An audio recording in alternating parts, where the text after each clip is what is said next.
member of the community diminishes us all.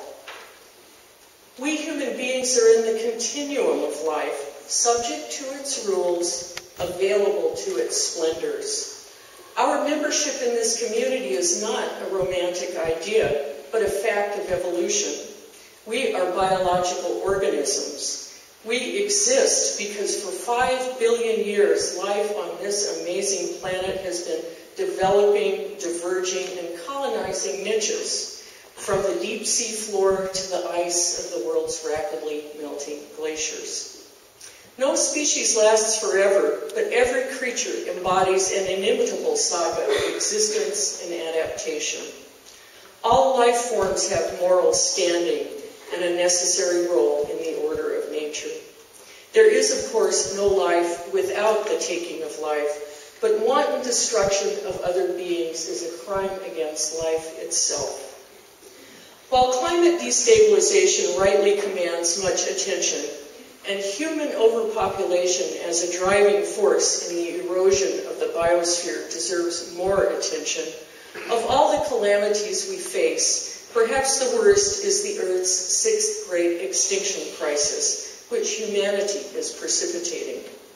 Direct and indirect effects of climate change alone, say Stuart Pym and his colleagues, will result in the extinction of some 15 to 37% of species by the year 2050.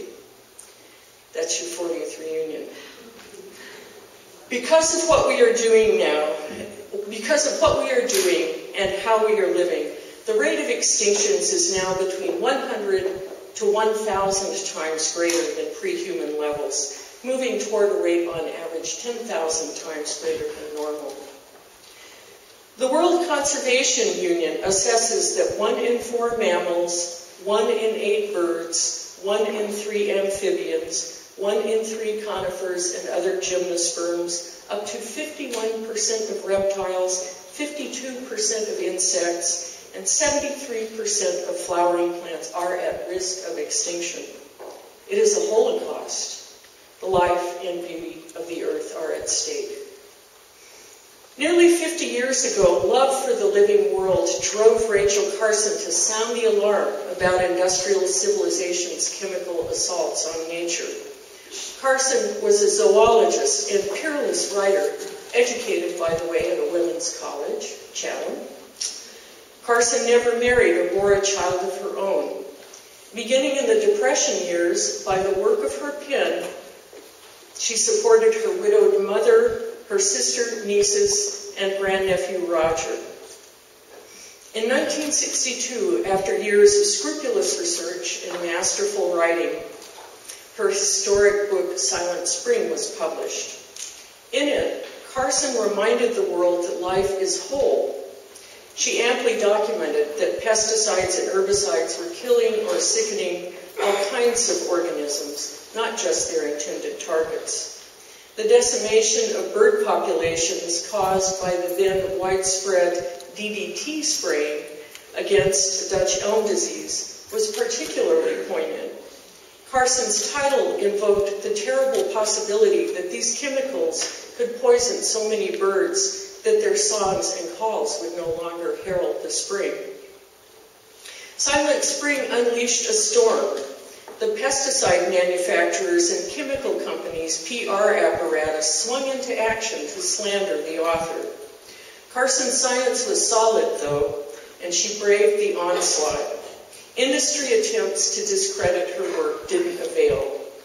Rachel Carson's powerful argument against the wanton destruction of other beings struck a chord. In 1972, the U.S. banned DDT and a number of other persistent pesticides, making a gesture towards regulating the introduction of these chemicals into the environment. Rachel Carson emboldened countless people who shared her understanding of nature's integrity, thus launching the modern ecology movement. Alas, now climate change is disrupting the timing of bird migrations, and habitat destruction goes on apace, so the musics of spring are still imperiled. Rachel Carson found her sources of courage and determination in deep communion with nature. This heroic woman spent her happiest hours at the edge of the sea and wrote 3 highly acclaimed books about marine and shore life before Silent Spring. Carson would take her nephew Roger, even as a toddler, on walks along the shore in Maine. The tide pools, the ghost crabs at the surf line, the periwinkles, whelks, and mussels, all were there to entrance him. For Carson, fostering a child's love of nature was a paramount responsibility. Knowledge and concern would follow. She drew on these outdoors experiences with Roger in a lovely essay, The Sense of Wonder. If I had influence with the good fairy who is supposed to preside over the christening of all children, she wrote, I should ask that her gift to each child in the world be a sense of wonder so indestructible that it would last throughout life. Years later, completing Silent Spring, then calmly facing the controversy that followed the book's publication, all the while suffering from the cancer that would cause her death in 1964 at age 56, Carson's own sense of wonder sustained her. As long as she was physically able, she walked in the woods or by the shore or gazed long at the night sky. Aldo Leopold also was a scientist and a great writer who confessed himself unable to live without wild things. Trained as a forester in the early teens, Leopold and others campaigned, with some success, for wilderness preservation, not just to protect unspoiled landscapes, but because there should be places where a person could know solitude, awe, and wonder in the presence of untrammeled nature. Although he would have been unlikely to couch it in those terms, Aldo Leopold's lifelong study of wild beings and wild places was a great work of love. In his masterpiece, A Sand County Almanac, Leopold recorded his epiphanies. One of the most pivotal occurred in Arizona, where he first worked for the Forest Service. It was there, after shooting a wolf from the Blue River rimrock, that he learned how to think like a mountain. We reached the old wolf in time to watch a fierce green fire dying in her eyes, he wrote. I realized then and have known ever since that there was something new to me in those eyes, something known only to her and the mountain. I was young then and full of trigger itch. I thought that because fewer wolves meant more deer, that no wolves would mean a hunter's paradise.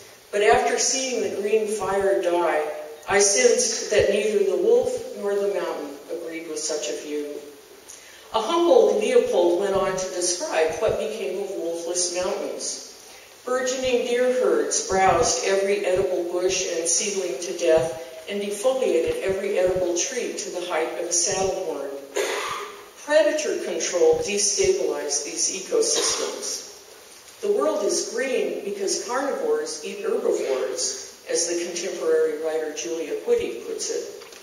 To this day, efforts to protect and reinstate wolves in their wild habitat meet with fierce resistance. Wolf hunting still goes on. As well as pioneering wilderness preservation, the science of ecology, and the field of game management, Aldo Leopold helped develop the land-healing practice of ecological restoration.